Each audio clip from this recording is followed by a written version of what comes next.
Jadi tak sukanya itu. Lalu kemudian ada ibu-ibu tuh mengatakan, saya kalau bisa jangan dia jadi imam. Kalau dia jadi imam juga tak mau kami kerompok ni ke masjid. Rupanya ibu itu dulu pernah naksir. Tak jadi. Udah dikerahkannya jemaah, itu tak betul. Jadi jangan nanti hadis ini hadisnya sahih tapi pemahamannya saqim. Hadisnya betul, orangnya tak betul. Jadi yang dimaksud makmum tak suka karena si imam melanggar syariat Islam. Itu maksud. Ada beberapa keluhan masyarakat, imam yang sudah tua, mohon maaf bapak-bapak, yang sudah tak layak lagi menyebut huruf tak tepat, maju juga ke depan. Saya terus terang tak mau saya jadi imam.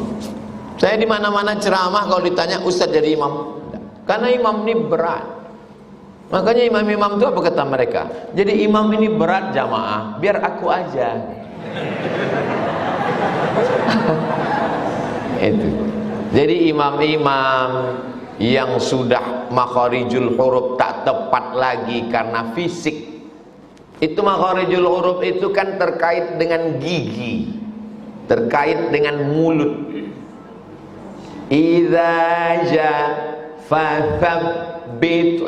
Jadi jangan tersinggung. Kunci ngikuti pengajian saya, jangan tersinggung.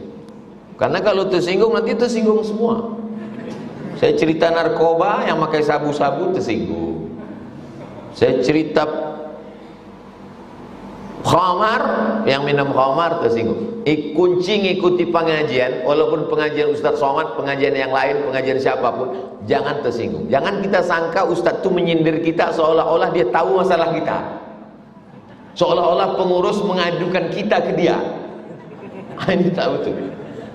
Dan saya termasuk Ustaz yang isi ceramahnya tak bisa diintervensi oleh siapapun. Jadwal ceramah dengan isi ceramah tak bisa. Pernah saya diundang ke kantor, dibisikkan orang, Ustaz jangan singgung masalah jilbab karena kepala dinas belum bertudung. Saya bilang laki-laki bertanggung jawab di hadapan Allah atas bininya yang tak bertudung. Pucat yang undang. Tak bisa Ustaz ni, kata dia. Itu. Jadi yang pertama, solat tak diterima kalau makmum tak suka pada imam.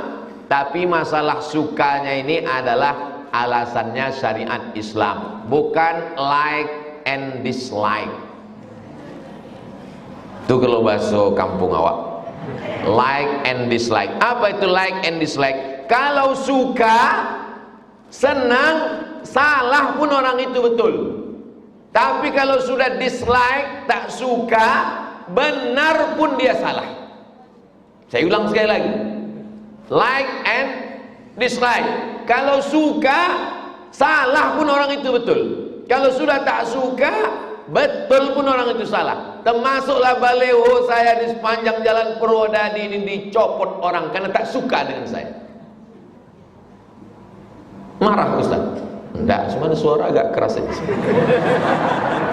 Ini pasang sore, besok pagi hilang. Saking tak sukanya sama saya. Siapalah yang kira-kira tak suka sama saya? Tak usahlah kita perpanjang. Bagus, itu maka kembali ke kitab. Itu maka saya suka pengajian itu pakai kitab supaya balik ke sini. Nanti kalau saya ini terus berapi-api kita jamaah, baru lagi sahur dan ngamuk-ngamuk. Cuma kalau pengajian ini jam 2 gitu ya. Yang kedua, warajulun shalla ala janazatin. Ada orang yang maju jadi imam sholat jenazah, walam yu'mar, padahal dia tak disuruh. Maka kalau meninggal orang yang jadi imam jenazah itu siapa? Anak. Mudah-mudahan kita mati nanti yang imam anak kita. Banyak anak-anak tak tahu sembahyang jenazah karena tak disekolahkan agama. Ayahnya tak pernah mengajar, anaknya tak pernah diajar, ayahnya tak pernah mengajar, tak dimasukkan belajar. meninggal disuruh orang, kakinya menginjak lantai, badannya hampir maju ke muka. Semua orang nyuruh, akhirnya maju juga dia. Dipakainya ruku. Selesai sholat ditanya orang, kenapa kau ruku? Kan sholat jenazah. Banyak betul dosa saya tuh. Jadi itulah. Maka kalau maju ke depan itu, saya berapa kali diminta maju sholat jenazah. Enggak, saya bilang mana anaknya, mana adiknya, mana keluarganya. Yang menyelenggarakan jenazah itu afdolnya orang dekat.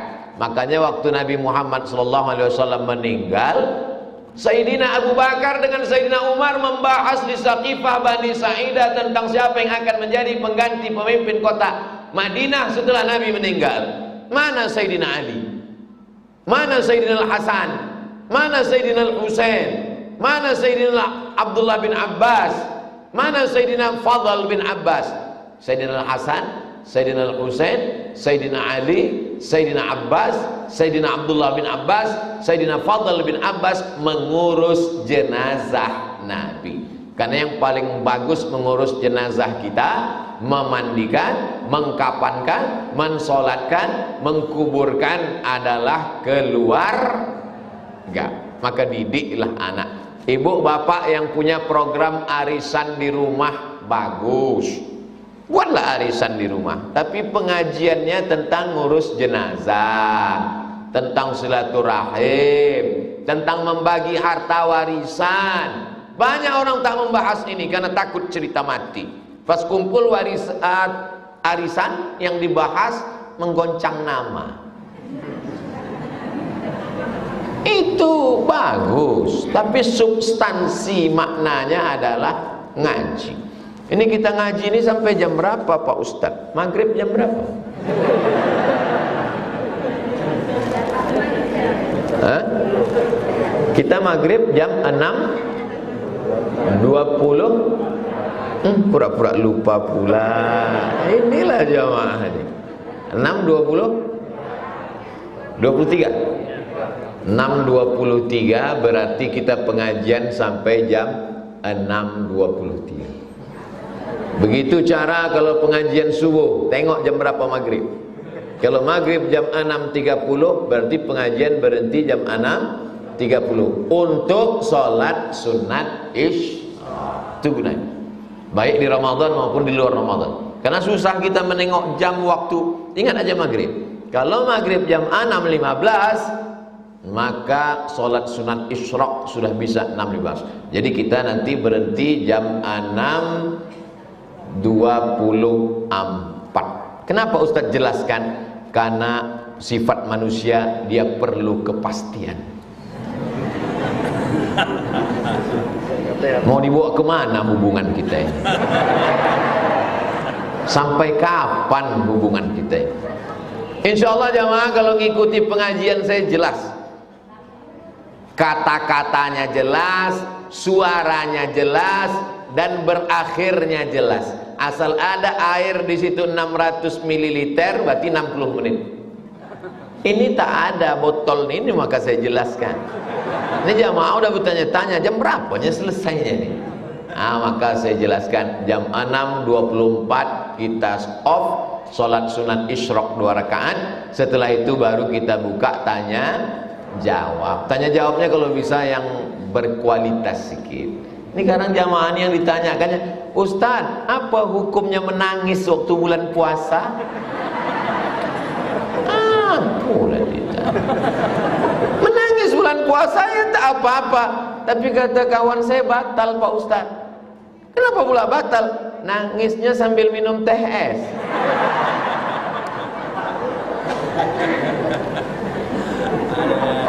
Yang ketiga, siapa yang sholatnya tak diterima, tak naik dalam catatan malaikat, tak lewat batas kepalanya. Wa mra'atan, perempuan, da'aha zaujuha, diajak suaminya, minal laili. Tengok bahasa Nabi itu tidak menyentuh pornografi, tak ada menyebut kata berhubungan. diajak suaminya malam, maksudnya maaf cakap, orang-orang tua saya mohon maaf, diajak suaminya berhubungan, fa'abats alaih, tak mau dia, maka dia pun tak diterima sholatnya. Jadi nanti ibu kalau diajak bapak tuh mau aja. Bukan kata saya. Dan bapak pula jangan kaji subuh ini menjadi alat untuk mengancam ibu. Kau tak ada guna terawih, kau witir, kau tak naik ke langit gara-gara tak mau sama aku. Tentu hadis ini tidak dipahami secara tekstual. Istri ini pula sibuk mencari nafkah, ikut membantu suami, mengurus anak lagi, mengurus rumah lagi, dia lelah. Si bapak ini pula tak tahu menau, macam truk tronton, semua mau ditabraknya. Pas giliran ibu tuh bilang, aku mau istirahat bang. Hadis 120, hadis yang lain tak ada dia ingat. Pas hadis ini ingat, hadis 126 kajian subuh 7 Ramadan. Memanglah abang celako, kata dia. Rawahu Ibnul Khuzaimah. Hadis ini diriwayatkan oleh Imam Ibnu Khuzaimah. Imam Ibnu Khuzaimah ini punya kitab namanya Sahih Ibnu Khuzaimah. Bil wajhaini, dua periwayatan. Riwayat yang satu sanadnya bersambung sahih, yang satu lagi sanadnya putus pada sahabat dhaif. Dua-duanya dipakai, tapi hadis dhaif tak boleh dipakai Pak Ustadz. Hadis dhaif tak boleh dipakai kalau dalam masalah akidah, dalam masalah hukum halal haram. Tidak ada periwayatnya pendusta boleh dipakai. Dalam masalah fadail a'mal, memotivasi beramal boleh. Allahumma lakas sumtu, dhaif.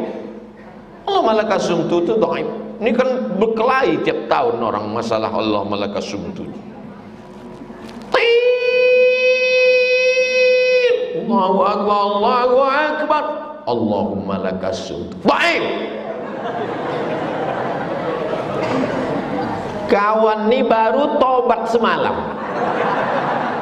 Kata dia, aku selama ini mabuk, tak ada kau kegiatan kau bilang dhaif. Baru sekali ini aku ke masjid itu dhaif. Apa? Gara-gara dhaif. Ceramahlah ustaz ini di Rumbai, rumahnya di Pekanbaru.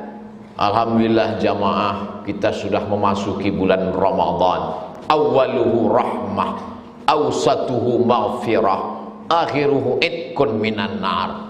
Awal 10 pertama adalah rahmah, 10 yang kedua adalah maghfirah, 10 yang ketiga adalah selamat dari api neraka. Langsung jamaah angkat tangan. Ustaz, hadis itu dhaif. Ustaz ni tadi dari rumah karena ceramah ni jauh ke Rumbai, 2 suap cumanya berbuka puasa. Sampai di situ didhaifkan. Apa tak terjadi pergulatan? Dilerai oleh bapak tentara. Ini cerita ini true story, kisah nyata. Ustaz pernah berkelahi gara-gara didhaifkan nih. Oh, bukan lagi berkelahi, tak usahlah saya ceritakan. Sekarang kita masuk hadis yang ke-127 dari sahabat Nabi namanya Al-Irbad bin Sariyah radhiyallahu anhu. Anna Rasulullah sallallahu alaihi wasallam, Rasulullah sallallahu alaihi wasallam kana yastaghfiru lis-saffil muqaddami thalathan. Untuk shaf yang pertama, nih shaf yang pertama didoakan Nabi supaya dosanya diampunkan 3 kali. Shaf yang pertama, apa kata Nabi? Ampunkan dosa mereka ya Allah, ampunkan dosa mereka ya Allah, ampunkan dosa mereka ya Allah. Untuk shaf yang pertama. Wasani, shaf yang kedua, diampunkan dosanya, Nabi minta doa marrotan, sekali. Jadi yang sop belakang nih, entahlah, tak ada sebut sini. Saya nyampaikan apa yang ada aja. Kata dia sop yang pertama nih 3 kali. Jadi saya heranlah menengok masjid-masjid kita, asal orang masuk ke masjid, pojok, belakang, muka biarkan kosong. Kemudian ada pula orang di sop-sop belakang, pas nanti silakan. Dalam hati saya, sejak kapan kau jadi penerima tamu di masjid? Mestinya begitu datang langsung duduk di sop pertama lah duduk. Apa pula di sop belakang? Minta ampunkan kepada Nabi, memintakan ampun kepada dia. Mudah-mudahan setelah mengaji ini berubah sifat masyarakat kita, insyaallah. Amin. Tapi jangan pula gara-gara ini besok sop 1 ini tak muat lagi. Oh, himpit sop 1. Nah, ini maksudnya motivasi supaya diampunkan Allah dosa-dosa kita, insyaallah. Adapun yang datang masuk ke masjid, malaikat tak berhenti mendoakan dia dua. Allahumma firlahu, Allahumma rahamhu. Ampuni dia, rahmati dia, ampuni dia, rahmati dia, ampuni dia, rahmati dia, ampuni dia, rahmati dia, ampuni dia, rahmati dia, sampai wuduknya batal. Berhenti malaikat.